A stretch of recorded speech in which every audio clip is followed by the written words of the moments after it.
She replies when it's convenient. She disappears when you make plans. She keeps you in orbit close enough to feel her presence, but never close enough to actually matter. And somewhere deep inside, you know it. That gnawing feeling that you're being kept on standby, not because you lack value, but because she hasn't decided if you're worth committing to. Let me tell you something direct. She's not confused about where you stand. She's not trying to figure out her feelings. She knows exactly what role you play in her life. The problem isn't that you're not enough. The problem is that you've accepted a position that was never designed to honour you, and she's comfortable with that arrangement because it costs her nothing. Today I'm breaking down 5 concrete ways to stop allowing a woman to treat you like an option. More importantly, I'm going to show you how to restructure your entire approach so this pattern doesn't repeat itself. I'm speaking to you from a perspective that understands female psychology, how attraction operates beneath the surface, and why certain men find themselves trapped in this position without understanding how they arrived there. This isn't about games. This isn't about becoming someone you're not. This is about shifting the power dynamic in a way that's quiet, decisive, and permanent. If you've ever felt sidelined, uncertain of where you stand, or kept in emotional purgatory, this conversation will change everything. Before we go deeper, make sure you subscribe and like this video. What I'm about to explain will fundamentally alter how you view relationships moving forward. She didn't misunderstand your value. She categorized it. This is the hardest pill to swallow because it contradicts the story you want to believe. But as someone who understands how women think, I need you to hear this clearly. When a woman treats you like an option, it's not accidental, it's classification. Women instinctively organize the men in their lives into psychological categories, not maliciously, not even consciously most of the time, but automatically. And when you land in the option category, it's because you fulfill a specific function without creating any urgency. You stabilize her emotional state. You provide validation when her confidence dips. You're predictable, accessible, and emotionally safe. That's the first dynamic at work here. Emotional regulation. When the man she actually wants isn't giving her the reassurance she craves, she turns to the person who always responds. Not because she misses you, but because you restore her sense of worth. The second mechanism is backup attention. In today's dating landscape, attention functions as social currency. And backup attention is insurance. You're the policy she keeps active so she never has to experience silence, rejection, or uncertainty for too long. Then there's something called mate-switching psychology.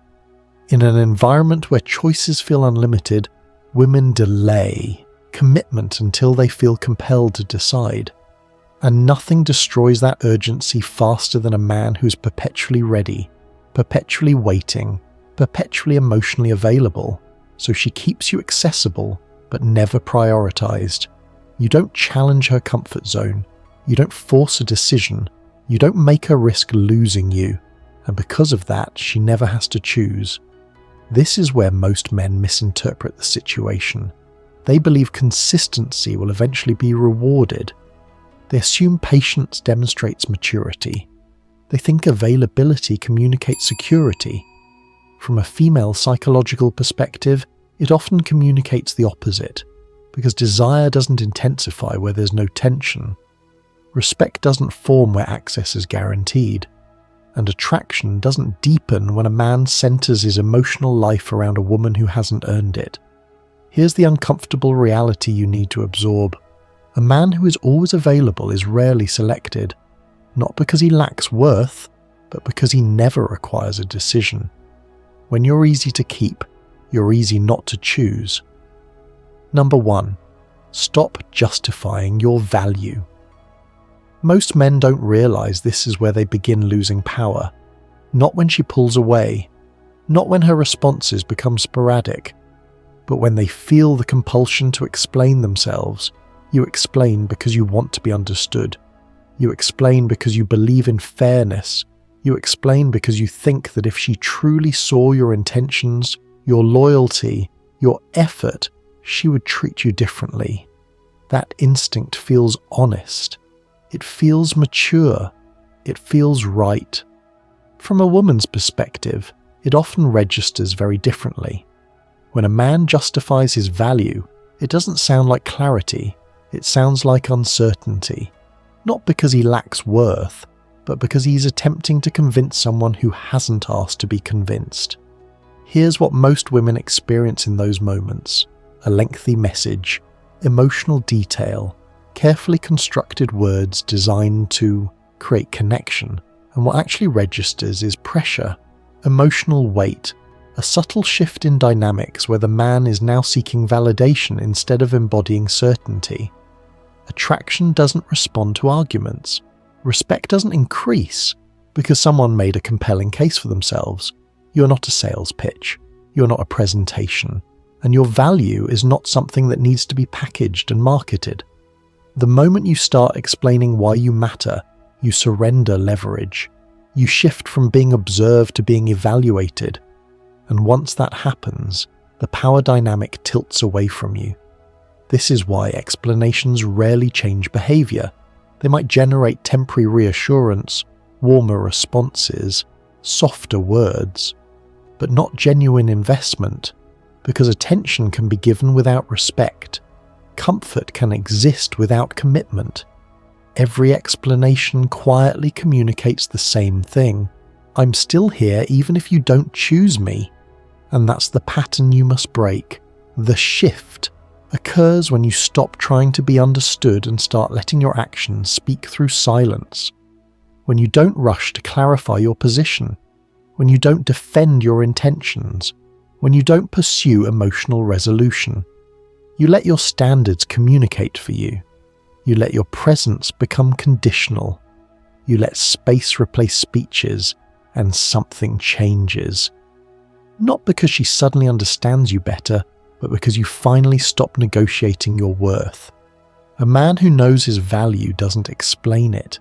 He demonstrates it through what he permits and what he quietly removes himself from. When you stop explaining, you don't lose connection. You lose the illusion that talking was ever the solution. Here's where many men backslide. Right after they commit to stopping explanations, she sends a thoughtful message. She responds with warmth. She asks a question that feels personal, and suddenly hope creeps back in. From your perspective, it feels like progress. From hers, it's often just attention management. You need to understand this distinction with absolute clarity. Attention is not value. Responsiveness is not investment. Women can give attention without emotional risk. They can engage, show interest, even open up slightly without ever changing how they actually see you. Because attention costs nothing, commitment does. Let me give you a scenario I observe constantly. She goes silent for days. You pull back. Then she returns with a warm message, maybe even an apology. Your nervous system relaxes. You think she finally understands. But what actually happened is simpler. She felt the absence of your attention and reached out to restore it. Not because she chose you, but because she noticed you stepping away. That's the difference most men miss. When a woman values you, she moves toward consistency. When she values your attention, she moves just enough to keep it accessible. Long messages don't indicate depth. Quick replies don't indicate priority, emotional. Tone doesn't equal emotional commitment. What matters is pattern, not moment.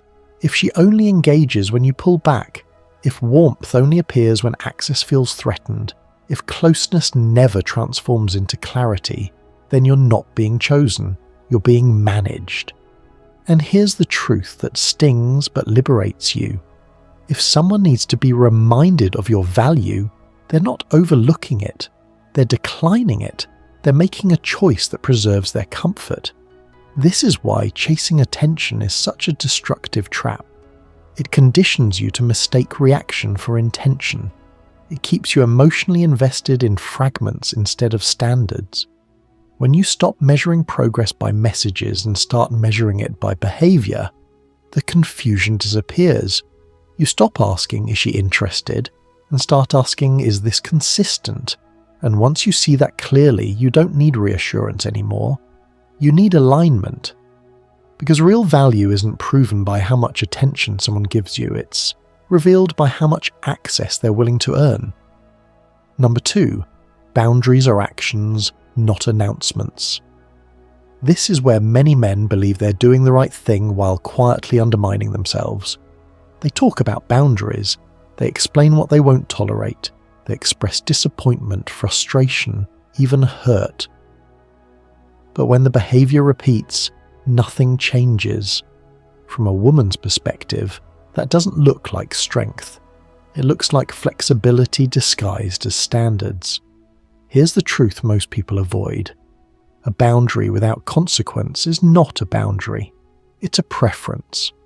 And preferences don't shape behavior. Consequences do. Women don't respond to what you say you deserve. They respond to what you consistently enforce, not because they're testing you, but because human beings adapt to the rules of access they're given. This is where fear enters the equation. Men hesitate to enforce boundaries because they're afraid of losing her, afraid that if they pull back she'll disappear, afraid that standing firm will end the connection permanently, and sometimes it will. But what's worse than someone leaving when you draw a line is someone staying while gradually eroding your self-respect. When you allow disrespect once, it establishes a precedent. When you allow it twice, it becomes permission, and by the third time it becomes a relationship. This is why boundaries must be behavioral, not verbal. When someone disrespects your time, you don't argue about it, you remove your time. When effort drops, you don't negotiate for more, you reduce access. When consistency disappears, you don't chase clarity, you step back into alignment. That's not punishment, that's self-regulation. From a female psychological standpoint, this is where respect either forms or dissolves. A man who enforces boundaries without anger, without drama, without explanation, communicates something powerful. My presence is conditional on how I'm treated, and here's the part that surprises many men. The women who are capable of genuine connection don't test boundaries. They recognize them and adjust. The ones who push, probe, and cross lines are revealing exactly why those boundaries are necessary. This is the shift you need to make. Stop trying to be understood and start being consistent. Because the moment your actions match your standards, the dynamic transforms. Either she rises to meet them, or she removes herself. And both outcomes restore your power. A woman who truly respects you will never need to be reminded where the line is. She'll feel it. Number 3. Redirect your focus to your goals. This is where the real power shift begins, because nothing pulls a man out of the option category faster than reclaiming his direction. Distraction doesn't destroy men overnight. It erodes them gradually.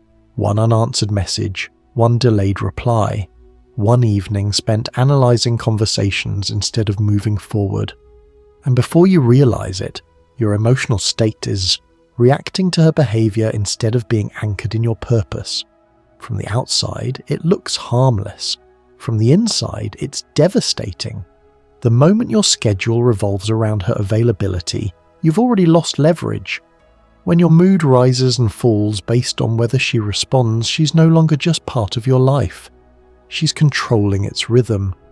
From a woman's perspective, this is immediately felt, not logically, but viscerally. A man without direction feels emotionally heavy. He feels absorbent instead of grounded, and no matter how kind or consistent he is, that lack of internal focus quietly lowers his position. Here's what many men don't want to hear. Attraction grows toward motion, toward clarity, toward a man who is building something that doesn't pause for uncertainty. A man with goals doesn't chase alignment, he attracts it. That doesn't mean working constantly or pretending not to care. It means structuring your life so your time, energy, and attention are invested forward, not upward towards someone who hasn't committed. Set a target that demands discipline. Create a daily structure that doesn't bend for emotional fluctuation. Replace motivation with consistency. Because motivation fades, but systems don't. When your focus shifts back to your growth, something subtle but powerful happens. You stop monitoring her reactions. You stop waiting. You stop interpreting silence as meaningful, and she feels that shift. Not because you announced it, not because you threatened to leave, but because your energy is no longer available on demand. A man who is deeply engaged in his own progress doesn't need to withdraw attention intentionally. His attention becomes scarce naturally. And scarcity earned through purpose, not manipulation, is what moves you out of the option space entirely. Because a man who is busy building his life doesn't have room to be treated like a backup. Number 4, choose growth over closure. Closure feels mature, it sounds healthy. It convinces you that one final conversation will finally set you free. But from a psychological standpoint, closure is often just attachment wearing a cleaner mask. Men chase closure because they want their pain acknowledged. They want the confusion to make sense. They want to hear something, anything, that confirms the effort they gave wasn't wasted. Here's what I need you to understand from a woman's perspective. When someone consistently treats you like an option, they already gave you their answer, not with words, but with behavior. And behavior doesn't need clarification. The urge for closure keeps you emotionally tethered. It keeps you replaying moments, rereading messages, imagining explanations that would soften the reality. But explanations don't heal wounds caused by patterns. They just delay acceptance. This is the part that's difficult to hear. The person who caused the damage is rarely capable of providing the repair, not because they're malicious, but because they benefited from the dynamic exactly as it was. If she wanted to choose you, she would have. If she valued consistency, she would have shown it. If she feared losing you, you would have felt it. From a female psychological lens, clarity isn't delivered through conversation. It's revealed through distance. Space removes distortion. Absence exposes truth. This is where growth enters. Growth doesn't ask why. Growth asks what now. When you stop chasing explanations and redirect that energy into yourself, your habits, your structure, your standards, your nervous system starts to recalibrate. You regain emotional balance. Not because you understand her better, but because you're no longer orienting your life around her decisions. Distance gives clarity. Growth gives power. And here's the shift most men underestimate. When you choose growth over closure, you exit the loop entirely. You stop waiting for permission to move on. You stop hoping for validation from someone who already demonstrated their priorities. Closure keeps you facing backward. Growth turns you forward. One keeps you tied to her version of events. The other puts you back in control of your own. You don't need her explanation to heal. You need momentum. You need alignment. You need to outgrow the version of yourself that needed answers from someone who never chose you. Because once you grow past the situation, closure becomes irrelevant. Number 5. Walk away without drama.